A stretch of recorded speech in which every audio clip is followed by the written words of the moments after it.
वनवास के दौरान माता सीता जी को प्यास लगी। तभी श्री राम जी ने चारों ओर देखा तो उनको दूर दूर तक जंगल ही जंगल दिख रहा था।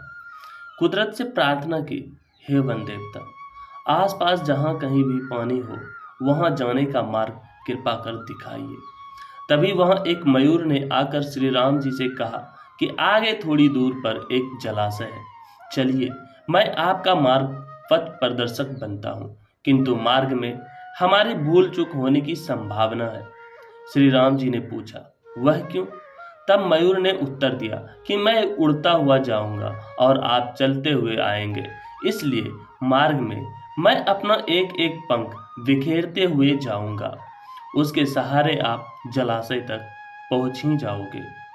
यहाँ पर एक बात स्पष्ट कर दूं कि मयूर के पंख एक विशेष समय एवं एक विशेष ऋतु में ही बिखरते हैं। अगर वह अपनी इच्छा से पंखों को बिखरेगा तो उसकी मृत्यु हो जाती है। वही हुआ। अंत में जब मयूर अपनी अंतिम सांस ले रहा होता है, तब उसने मन ही मन कहा कि वह कितना भाग्यशाली है जो जगत की प्यास बुझाते हैं। ऐसे प्रभु की प्यास बुझाने का उसे सौभाग्य प्राप्त हुआ। तभी भगवान श्री राम ने मयूर से कहा कि मेरे लिए तुमने जो मयूर पंख बिखेर कर अपने जीवन का त्याग कर मुझ पर जो ऋणा अनुबंध चढ़ाया है, मैं उस ऋण को अगले जन्म में जरूर चुकाऊंगा। तुम्हारे पंख अपने सिर पर धारण करके तत्पश्चात अगले जन्म में श्री कृष्ण अवतार में उन्होंने अपने मुकुट पर मयूर पंख को धारण कर वचन अनुसार उस मयूर का ऋण उतारा था। तात्पर्य यही है कि अगर भगवान को ऋण उतारने के लिए पुनः जन्म लेना पड़ता है तो हम तो मानव हैं। न जाने हम कितने ही ऋणा अनुबंध से बंधे हैं। उसे उतारने के लिए हमें तो कई जन्म भी कम पड़ जाएंगे। अब मैं आपको जो कहानी सुनाऊंगा वह आज की दुनिया की सच्चाई बयां करती है। पहाड़ की तराई में एक गांव है, नागपुर। उस गांव में एक बुढ़िया रहती थी।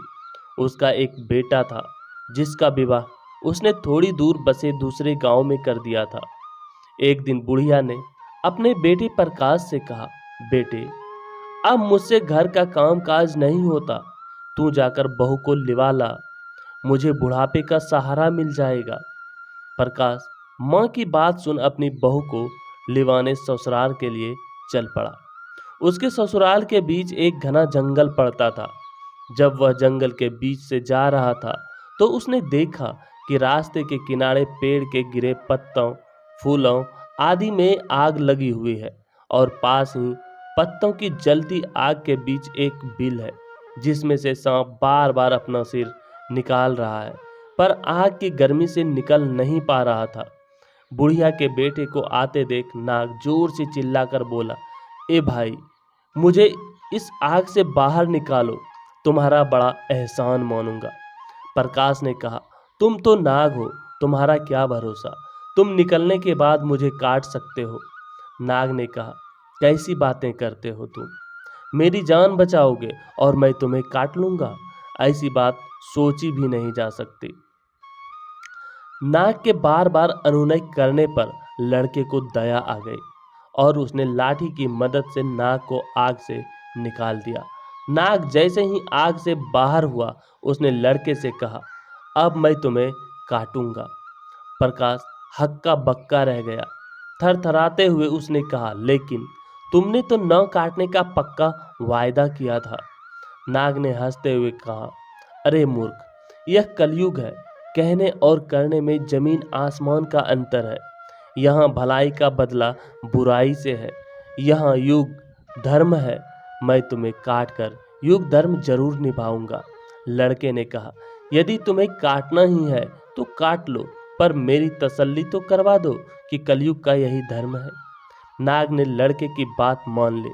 लड़का नाग के साथ जंगल में चरती हुई एक गाय के पास गया और गाय को पूरी घटना सुनाकर बोला, गाय माता, अब तुम ही न्याय करो। गाय बोली, नाग ठीक कह रहा है, मुझे ही देखो, घास खाकर दूध देती हूँ, खेती के लिए बछड़े बैल देती हूँ, लेकिन मेरे बूढ़े होने पर यह आदमी मुझे कसाई के हवाले कर देता है। यही इस युग का न्याय है। नाग ने कहा, अब तो तेरी तसल्ली हो गई। लड़का गिड़गिड़ाया, किसी एक से और बात कर लेने दो। अगर उसने भी यही कहा तो मैं तुम्हें रोकूंगा नहीं। लड़के ने सामने एक पेड़ को अपनी सारी कहानी सुनाई तो पेड़ ने कहा, नाग ठीक कह रहा है। मैं आदमी को शीतल छाया और मीठे फल देता हूँ, पर बदले में आदमी मुझे ही काटता है, आग में जलाता है। कलयुग का यही धर्म है। यह सुनकर लड़के ने नाग से कहा, मैं तुम्हारे काटने का विरोध नहीं करूँगा, लेकिन मेरी एक अंतिम इच्छा है। जब से मेरा विवाह हुआ है, मैंने अपनी पत्नी का मुंह ठीक से नहीं देखा है। तुम मुझे एक मौका दे दो, मैं अपनी पत्नी को देखकर वापस आ जाऊंगा, तब तुम मुझे काट लेना। नाग ने कहा, मंजूर है, पर पत्नी से कोई बात न करना और 3 घंटे के भीतर लौट आना। लड़का अपने ससुराल पहुंचा।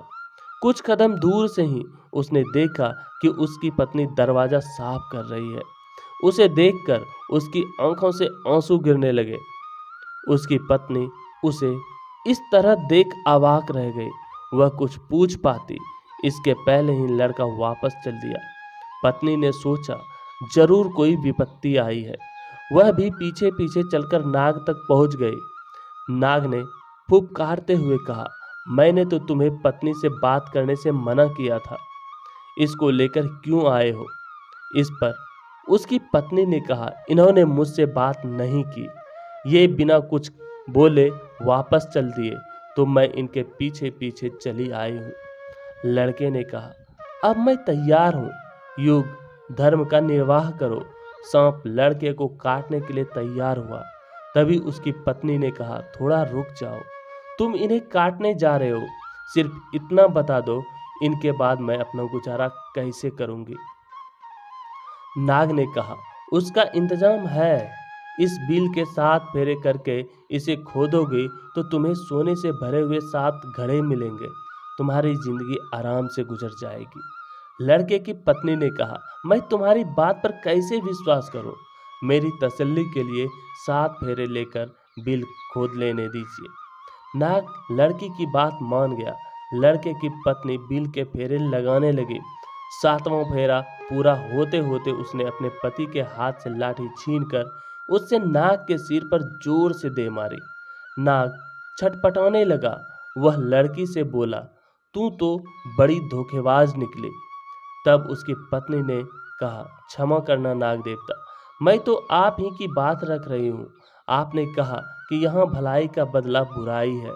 हमें आपने इतना बड़ा खजाना बताया, लेकिन हमें भी तो कलयुग का धर्म निभाना पड़ा और आपके प्राण लेने पड़े।